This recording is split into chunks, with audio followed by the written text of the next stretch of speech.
ओम शांति। 22 जुलाई 2021 बाबा के महावाक्य। मीठे बच्चे, वृक्षपति बाप ने तुम बच्चों पर बृहस्पति की दशा बिठाई है।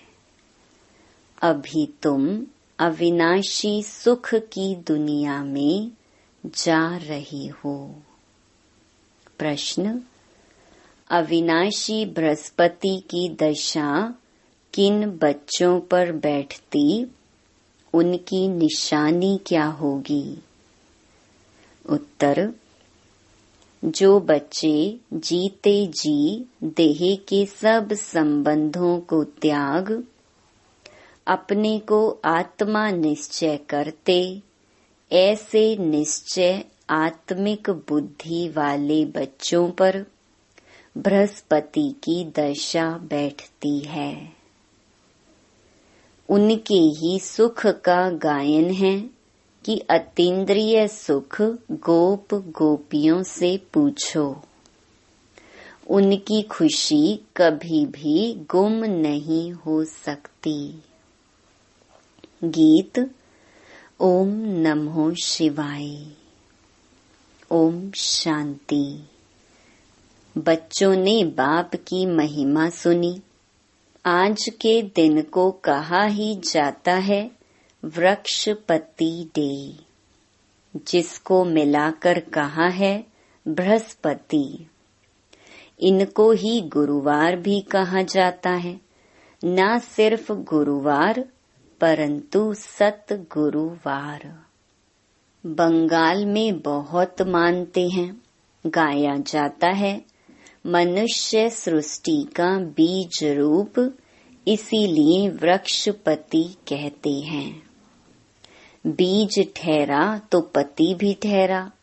वृक्ष के बीज को बाप भी कहेंगे। उनसे वृक्ष उत्पन्न होता है। यह है मनुष्य सृष्टि रूपी झाड़। इनका बीज ऊपर में है। तुम जानते हो, हम बच्चों पर अब अविनाशी वृक्षपति की दशा है, क्योंकि अविनाशी स्वराज्य मिल रहा है। सतयुग को कहा ही जाता है अविनाशी सुख धाम। कलयुग को कहा जाता है विनाशी दुख धाम। अभी दुख धाम का विनाश होना है। सुख धाम अविनाशी है। आधा कल्प चलता है। जो अविनाशी वृक्षपति स्थापन कर रहे हैं। बच्चों को सर्विस के लिए पॉइंट्स नोट करनी है। प्रदर्शनी में यह पॉइंट्स मुख्य समझाने की हैं, क्योंकि मनुष्य तो कुछ भी जानते नहीं। बरोबर यह है ज्ञान। अब बाप यह ज्ञान देते ही हैं। नई और पुरानी दुनिया के बीच में फिर यह प्रायलोप हो जाता है। देवताओं को यह ज्ञान नहीं होता है। अगर यह चक्कर का ज्ञान हो तो फिर राजाई में मजा ही ना आए। अभी भी तुमको ख्याल होता है ना, क्या राज्य लेकर फिर हमारी यह हालत होगी। परंतु यह तो ड्रामा बना हुआ है। चक्र को फिरना ही है। वर्ल्ड की हिस्ट्री, ज्योग्राफी रिपीट हो रही है। कैसे रिपीट हो रही है, ये तुम बच्चे जानते हो। यह है मनुष्य सृष्टि। तुम्हारी बुद्धि में मूल वतन का झाड़ भी है। सेक्शन सबका अलग अलग है। यह बातें कोई की बुद्धि में कभी नहीं होंगी। कोई शास्त्रों में तो यह लिखी हुई नहीं है। हम आत्मा असुल शांति धाम की रहवासी हैं, अविनाशी हैं। कब विनाश को नहीं पाते। वह समझते हैं बुदबुदा पानी से निकल फिर उसमें मिल जाता है। तुम्हारी बुद्धि में सारा राज है। आत्मा अविनाशी है, जिसमें सारा पाठ नूंधा हुआ है। यह चक्र का नॉलेज कोई शास्त्रों में नहीं है। भल कहाँ कहाँ स्वास्तिका भी दिखाते हैं। चक्कर की सिर्फ ऐसे ऐसे लकीर लगा देते हैं, जिससे सिद्ध होता है अनेक धर्म थे। बाप ने समझाया है, मुख्य धर्म और शास्त्र हैं 4। सतयुग त्रेता में तो कोई धर्म स्थापन होता नहीं, न वहाँ कोई धर्म शास्त्र होता है। यह सब द्वापर से शुरू होते हैं। फिर देखो कितनी वृद्धि होती है। अच्छा, गीता कब सुनाई गई? बाप कहते हैं, मैं कल्प के संगम युगे ही आता हूँ। उन्होंने फिर कल्प अक्षर निकाल सिर्फ संगम युगे युगे लिख दिया है। वास्तव में संगम युगे और कोई धर्म स्थापन नहीं करते हैं। ऐसे नहीं कि त्रेता के अंत द्वापर के आदि के संगम पर इस्लामी धर्म स्थापन हुआ। नहीं, कहेंगे द्वापर में स्थापन हुआ। यह संगम का सुहावना समय है, जिसको कुंभ कहते हैं। कुंभ संगम को कहा जाता है। यह है आत्माएं और परमात्मा के मिलन का संगम। यह रूहानी मेला संगम पर ही होता है। उन्होंने पानी की गंगा का नाम बाला कर दिया है। ज्ञान सागर पतित पावन को जानते ही नहीं। उसने कैसे पतित दुनिया को पावन बनाया, कोई शास्त्रों में है नहीं। अब तुम बच्चों को बाप कहते हैं, माँ मेकम याद करो। देह के सब धर्म त्यागो। किसको कहते हैं? आत्माओं को। इसको कहा जाता है जीते जी मरना। मनुष्य शरीर छोड़ते हैं तो देह के सब संबंध छूट जाते हैं। बाप कहते हैं, जो भी देह के संबंध हैं वह सब छोड़ अपने को आत्मा निश्चय करो। निश्चय आत्मिक बुद्धि बनो। जितना जास्ती याद करेंगे तो बृहस्पति की दशा होगी। जांच करो हम शिव बाबा को कितना याद करते हैं। याद से ही कट निकलती जाएगी और तुमको खुशी होगी। तुम महसूस कर सकते हो हम आत्मा कितना बाप को याद करते हैं। अगर कम याद करेंगे तो कट भी कम निकलेगी, खुशी भी कम रहेगी, पद भी कम पाएंगे। आत्मा ही सतो रजो तमो बनती है। इस समय का ही गायन है गोप गोपियों के अतीन्द्रिय सुख का। और कुछ भी याद नहीं पड़ता है सिवाय बाप के। तब ही खुशी का पारा चढ़ेगा। हमारे ऊपर बृहस्पति की दशा अथवा सतगुरु की दशा है। फिर कभी खुशी गुम हो जाती है तो कहते हैं बृहस्पति की दशा बदल राहु की बैठी है। कोई बहुत साहूकार होते हैं, कोई सट्टा लगाया, यह देवाला निकला। भारत में ही जब ग्रहण लगता है तो कहते हैं दे दान तो छूटे ग्रहण। तुम्हारा देवी देवता धर्म भी 16 कला संपूर्ण था, उनको ग्रहण लगा हुआ है। राहु की दशा बैठती है, इसलिए देवताओं के आगे जाकर गाते हैं आप सर्व गुण संपन्न। हम पापी कपटी हैं। अभी तुम समझते हो राहु का ग्रहण लगने से सब काले बन गए हैं। चंद्रमा की पिछाड़ी में लकीर जाकर रहती है। बाप भी समझाते हैं, तुम देवी देवताओं के भी चित्र हैं। गीता ही आदि सनातन देवी देवता धर्म का शास्त्र है, परंतु यह अपने धर्म को नहीं जानते हैं। रिलीजियस हेड्स की कॉन्फ्रेंस करते हैं, तुम वहाँ भी समझा सकते हो। ईश्वर सर्वव्यापी तो है नहीं, वह तो बेहद का बाप है। बच्चों को आकर वर्षा देते हैं। साधु संत आदि को तो वर्षा मिलता नहीं, तो मानेंगे कैसे?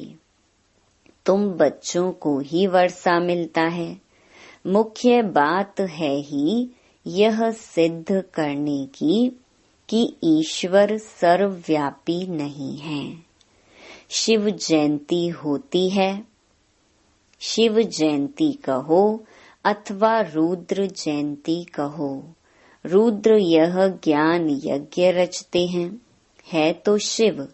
वही गीता ज्ञान यज्ञ है, जिससे विनाश ज्वाला प्रज्वलित हुई है।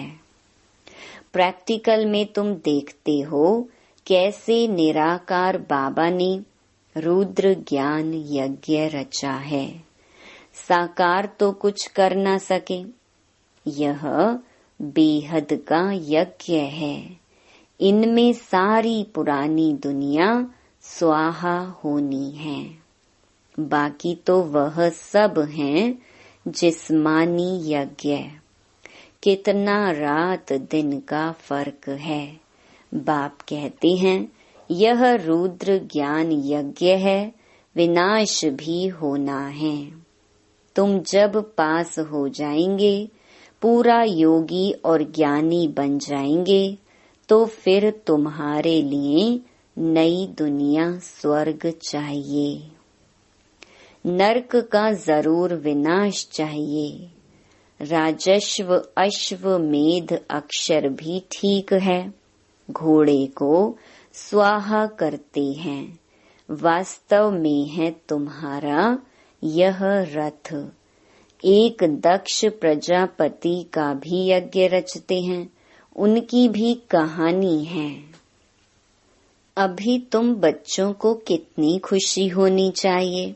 हमको वृक्षपति बाप पढ़ा रहे हैं। हमारे ऊपर अब बृहस्पति की दशा है। हमारी अवस्था बहुत अच्छी है। फिर चलते चलते लिखते हैं, बाबा हम तो मूंझ गए हैं। पहले हम बहुत खुशी में थे, अब पता नहीं क्या हुआ है। यहाँ आकर बाप का बनना बड़ी यात्रा है। वहाँ तीर्थ यात्राओं पर जाते हैं तो कितने पैसे खर्च करते हैं। अब यहाँ तो दान करने की बात नहीं। इनमें कुछ भी पैसा खर्च नहीं करना है। वह है जिस्मानी यात्राएं, तुम्हारी है रूहानी यात्रा। जिस्मानी यात्रा से फायदा कुछ भी नहीं। गीत में भी है ना, चारों ओर लगाए फेरे, फिर भी जन्म जन्मांतर दूर रहे। अभी तुम समझते हो कितनी ढेर यात्राएं की होंगी। कहाँ न कहाँ मनुष्य जाते जरूर हैं। हरिद्वार में गंगा जी पर जरूर जाते हैं। पतित पावनी गंगा समझते हैं ना। अब वास्तव में तुम हो सच्ची सच्ची ज्ञान गंगाएं। तुम्हारे पास भी बहुत आकर ज्ञान स्नान करते हैं। बाबा ने समझाया है, सतगुरु एक ही है।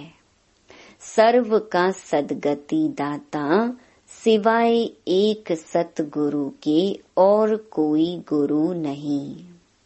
बाप कहते हैं, मैं तुमको कल्प कल्प संगम युग पर आकर सदगति दे पुजारी से पूज्य बनाता हूँ। फिर तुम पुजारी बन दुखी बन जाते हो। यह भी अभी पता पड़ा है। बरोबर हमारा आधा कल्प राज्य चलता है, फिर द्वापर में हम 100 देवी देवता वाम मार्ग में चले जाएंगे। जब रावण राज्य शुरू होता है तब से ही वाम मार्ग शुरू होता है। उनकी भी निशानियां हैं। जगन्नाथ के मंदिर में जाओ तो अंदर काली मूर्ति है, बाहर में देवताओं के गंदे चित्र हैं। उस समय अपने को भी थोड़े ही समझ में आता था कि क्या है। विकारी मनुष्य विकारी दृष्टि से देखेंगे तो समझते थे देवताएं भी विकारी थे। यह लिखा हुआ है, देवताएं वाम मार्ग में जाते हैं। ड्रेस भी देवताओं की दी है। यहाँ भी दिलवाड़ा मंदिर में जाओ तो ऊपर में स्वर्ग लगा हुआ है, नीचे तपस्या में बैठे हैं। इन सब राजों को और कोई जानते नहीं है। बाबा का तो अनुभवी रथ है ना।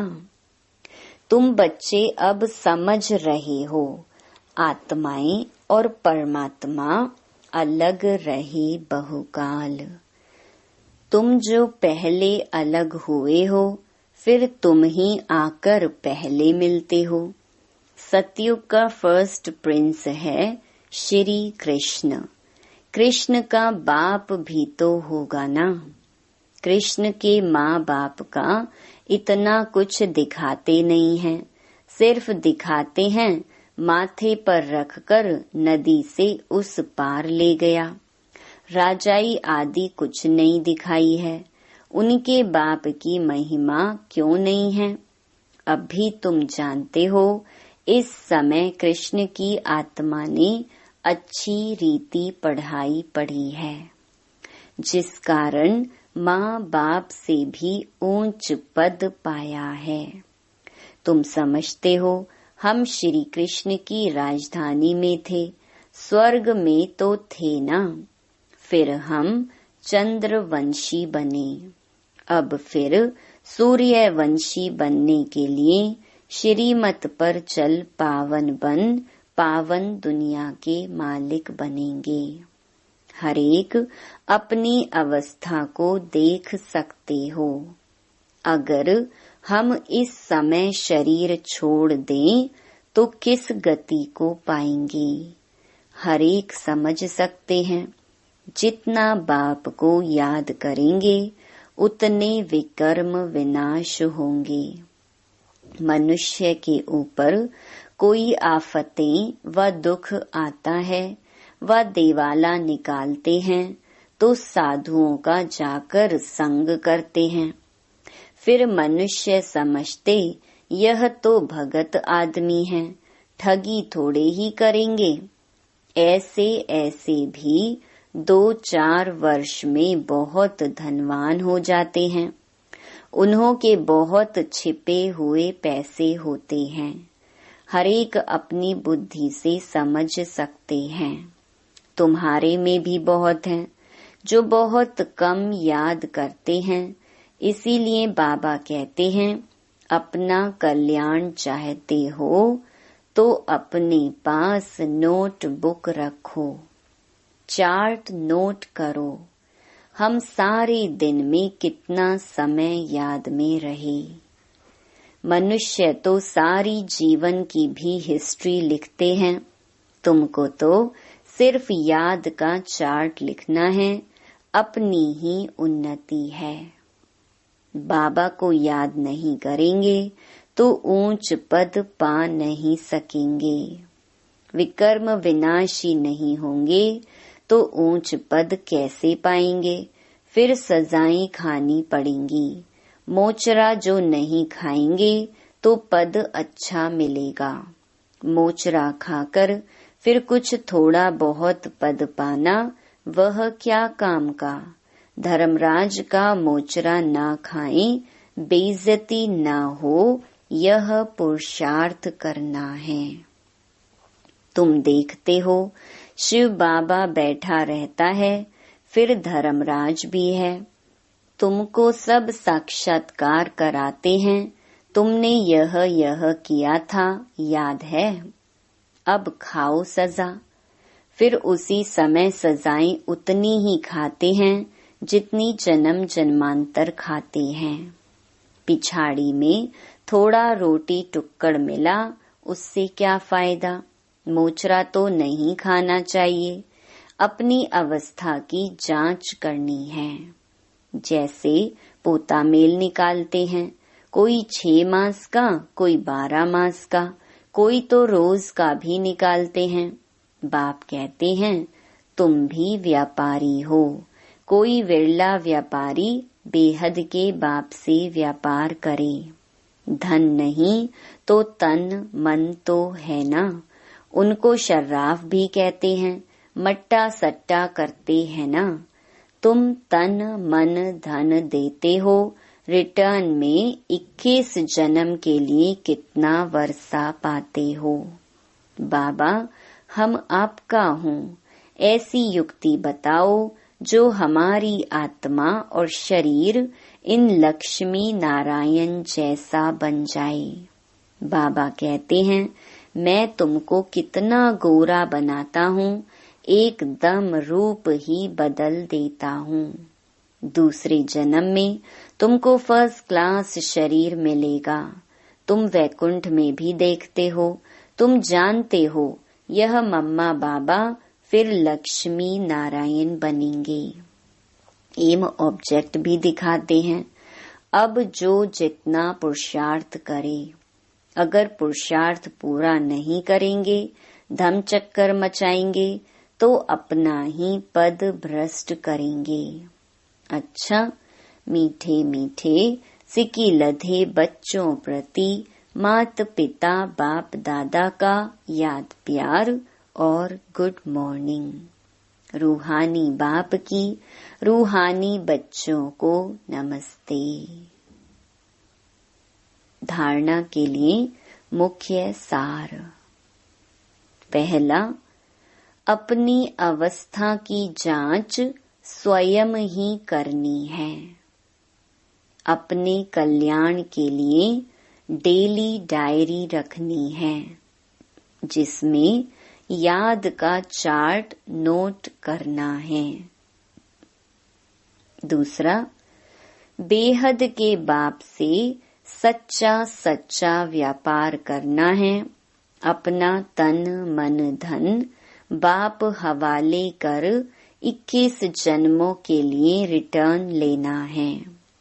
निश्चय बुद्धि बन अपना कल्याण करना है। वरदान, पहली श्रीमत पर विशेष अटेंशन दे, फाउंडेशन को मजबूत बनाने वाले सहज योगी भव। बाप दादा की नंबर 1 श्रीमत है कि अपने को आत्मा समझकर बाप को याद करो। यदि आत्मा के बजाय अपने को साधारण शरीरधारी समझते हो तो याद टिक नहीं सकती। वैसे भी कोई 2 चीजों को जब जोड़ा जाता है तो पहले समान बनाते हैं। ऐसे ही आत्मा समझकर याद करो तो याद सहज हो जाएगी। यह श्रीमत ही मुख्य फाउंडेशन है।